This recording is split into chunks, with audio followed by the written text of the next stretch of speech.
বিশ্বাস করেন আমার আর এখন আগের মতো টেনশনও লাগে না, দুশ্চিন্তাও লাগে না। হইলেও আলহামদুলিল্লাহ, না হইলেও আলহামদুলিল্লাহ, পাইলেও আলহামদুলিল্লাহ, না পাইলেও আলহামদুলিল্লাহ। আগের মতো এখন রাগও কাজ করে না, কেমন জানি আমি নিজের উপর পরীক্ষা চালিয়ে বলছি।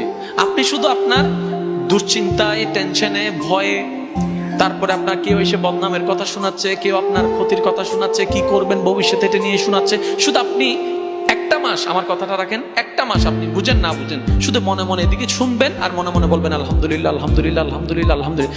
দেখবেন আপনি এক অদৃশ্য রকমের শক্তি অনুভব করতে পারবেন। এক অন্যরকম একটা ভালো লাগা আপনার ভিতরে কাজ করবে। মনে করেন আপনাকে কেউ বকা দিচ্ছে, আপনি বুঝতে পারছেন উনি এখন আপনাকে এসে বকা দিবে।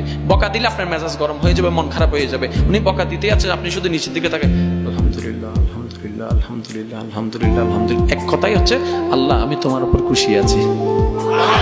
আপনি বাস এতটুকু বলেন আল্লাহ আমি তোমার উপর খুশি আছি, দেখবেন আপনার অন্তরটা প্রশান্তির সাগরে ভেসে যাবে।